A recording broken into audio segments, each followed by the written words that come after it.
एक घर पीने के पानी से नहीं बचे और एक खेत सिंचाई के पानी से नहीं बचे। बिजली हमने सरप्लस कर दी है, पर्याप्त बिजली मिल रही है। सड़कें, कोई गांव ऐसा नहीं बचा है जहां सड़क नहीं पहुंची है। शिक्षा के लिए, स्वास्थ्य के लिए हर 5,000 की आबादी पर एक उप स्वास्थ्य केंद्र कर दिया है। मेडिकल कॉलेज यहाँ पर काम चल रहा है, बन ही रहा है, 2 साल में बन करके तैयार हो जाएगा। तो ये सारी योजनाएं जो है हमने सरकार ने जनता के लिए और इस पिछड़ेपन को दूर करने के लिए और पलायन के दंश को, हमारा ये संकल्प है कि ये जैसे हम पलायन करते थे, लोग रोजगार प्राप्त करने के लिए अब यहाँ राजगढ़ में आए, ऐसी व्यवस्थाएं हम स्थापित करें, उस दिशा में हम काम करने के लिए आगे बढ़ रहे हैं। नमस्कार, मैं हूं आपके साथ अर्जुन खजूरिया और आपका स्वागत है हमारे चैनल पर।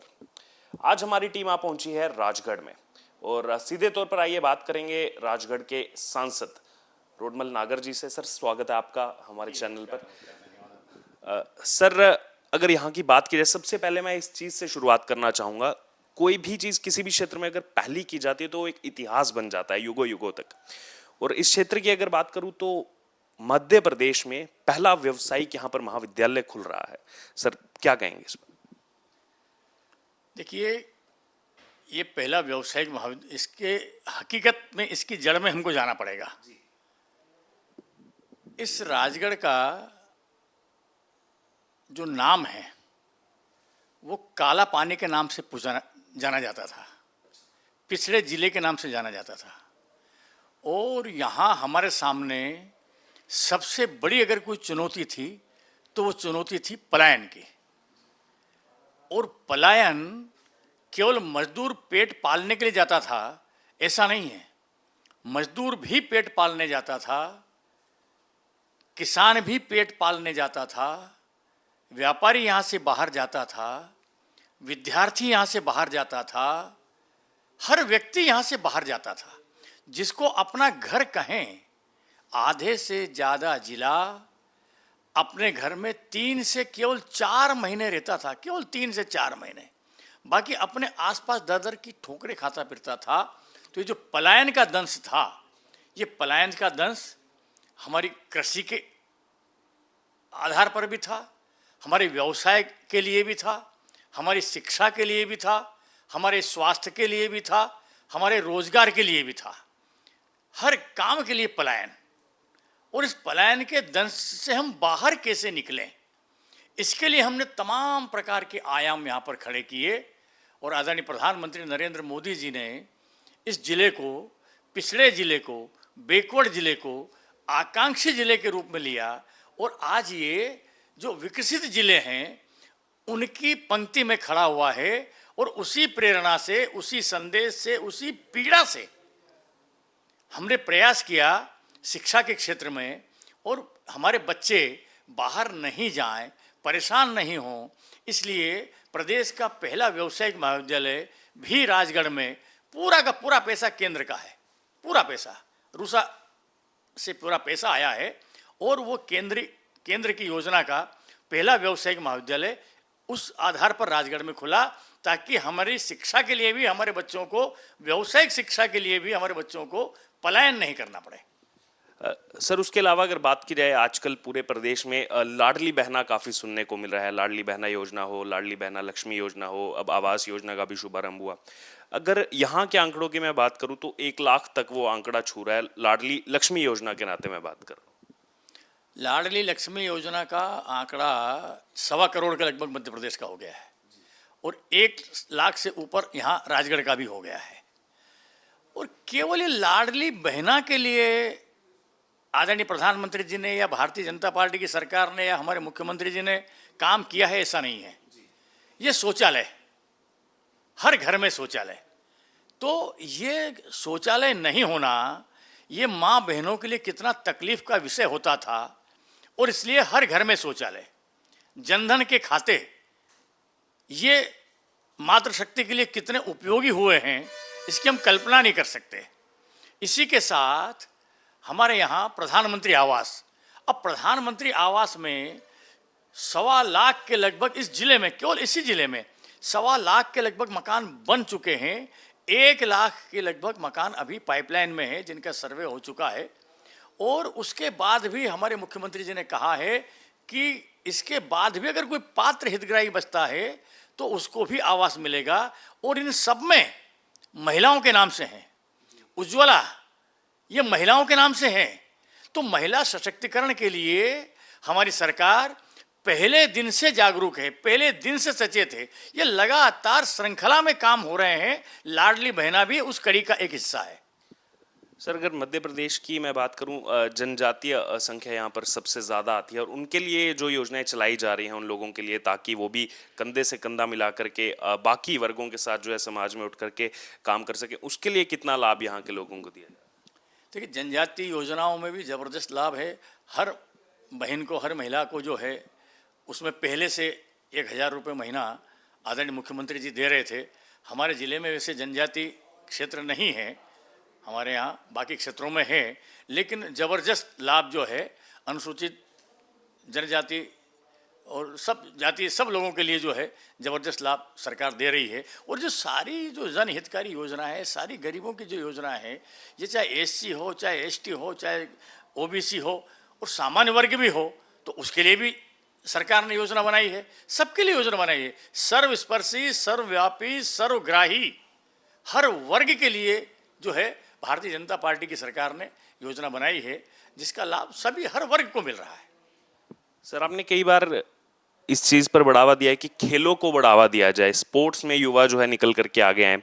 तो उसमें चाहे केंद्र सरकार की बात हो तो खेलो इंडिया जैसे चलाया जा रहा है, और यहाँ पर अगर बात करें तो खेलो मध्य प्रदेश के नाते जो है यहाँ पर युवाओं को आगे बढ़ने के अवसर दिए जा रहे हैं। सांसद कप, विधायक कप, मुख्यमंत्री कप, इस तरीके के आयोजन किए जा रहे हैं। उसमें युवा क्या, उनका क्या फीडबैक आता है, उनका क्या इसमें जो कुछ ना कुछ वो सुझाव देते होंगे इसको लेकर के, क्या? देखिए, कुल मिलाकर के खेलो इंडिया ये केवल खेल के लिए ऐसा नहीं है। स्वस्थ भारत, मजबूत भारत। अगर बच्चे सुबह से उठ करके लैपटॉप पर, मोबाइल पे होंगे तो उनका अपना स्वास्थ्य होगा। और बच्चे सुबह से उठ करके मैदान में होंगे, सड़कों पर होंगे, खेल के मैदान में होंगे, तो उनका अपना स्वास्थ्य होगा, उनका अपना भविष्य होगा। और दूसरे, हमारे प्रधानमंत्री जी कहते हैं कि जैसा आईएएस आईपीएस का क्रेज है आज, आने वाले वर्षों में आईएएस आईपीएस तो केवल अपने ही देश के लिए हैं, लेकिन ये खिलाड़ी जो हैं, खिलाड़ियों का ऐसा क्रेज होगा जो सारी दुनिया में होगा। और हर माता पिता ये सोचेगा कि आईएएस अपनी जगह मेरा बेटा एक अच्छा खिलाड़ी बने, अच्छा खिलाड़ी बने, और दुनिया में उसकी ख्याति होगी। और उस दिशा में सरकार काम कर रही है।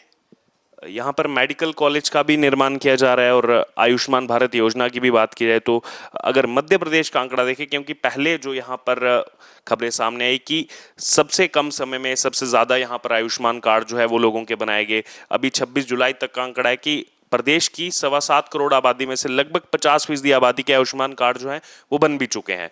यहाँ पर क्या आंकड़ा निकल करके आ रहा है सर आपके क्षेत्र में, राजगढ़ में क्या आंकड़ा? देखिए, हमारे यहाँ देश का नहीं, दुनिया का स्वास्थ्य की दृष्टि से सबसे बड़ा आंदोलन आदरणीय प्रधानमंत्री जी ने लिया है, ये आयुष्मान भारत। और हमारे यहाँ भी ये 75 लाख के लगभग जो है, 75,000 के लगभग जो है ये कार्ड बन चुके हैं। और जो भी विसंगतियाँ उसमें बीच में रही, उसको फिर से और कौन कौन लोग उसमें आ सकते हैं, सबके लिए हो रहा है। ज़बरदस्त आयुष्मान भारत जो योजना है आदरणीय प्रधानमंत्री जी की, ज़बरदस्त योजना है। गरीब कहाँ जाएगा इलाज कराने के लिए? 5 लाख तक का इलाज उसका।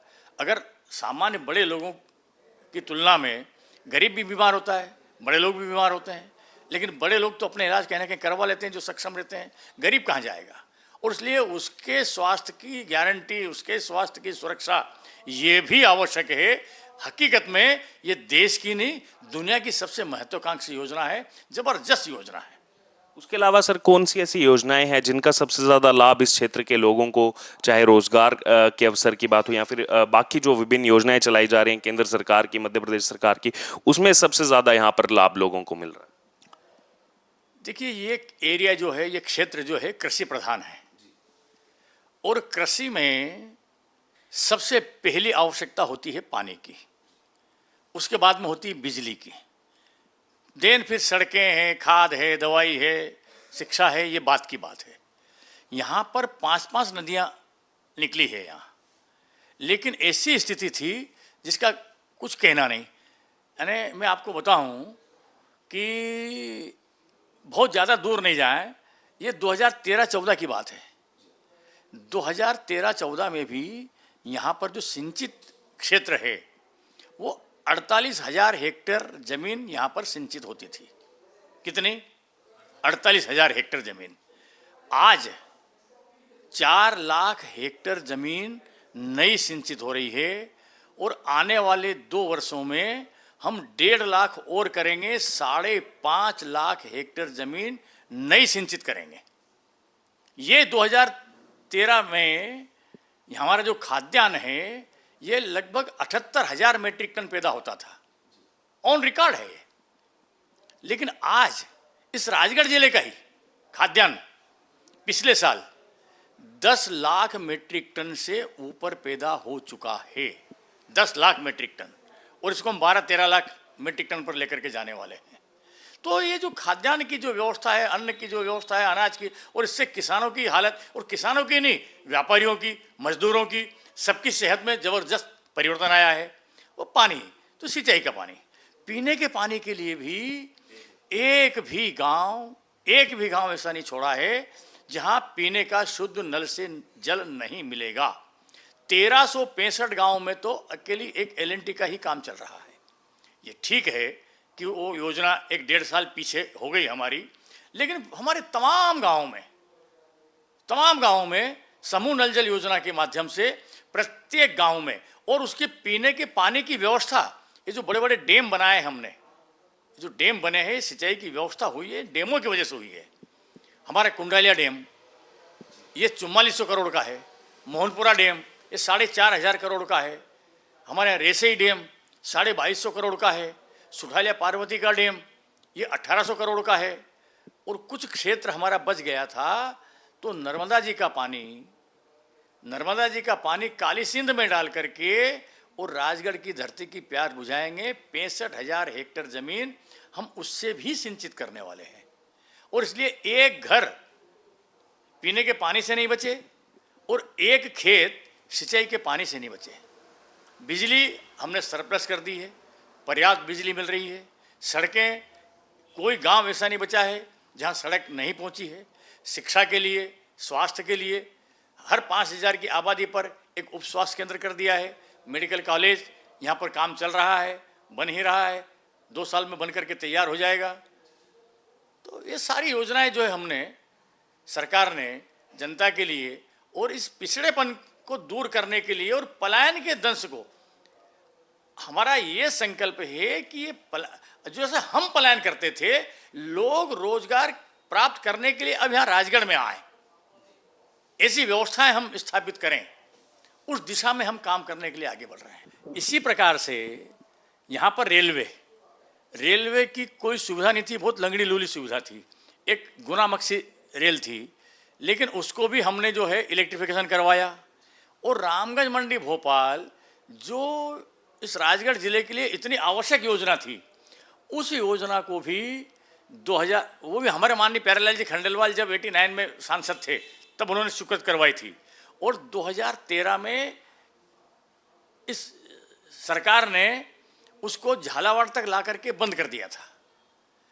जैसे 2014 में आदरणीय प्रधानमंत्री जी नरेंद्र मोदी जी के नेतृत्व में सरकार बनी, हमने लगातार उसके लिए विषय उठाया, और आदरणीय प्रधानमंत्री जी ने उस रेल लाइन को अपने फास्ट ट्रैक में डाला, और फास्ट ट्रैक में डाल करके 2024 तक उसको प्रारंभ करने का संकल्प लिया।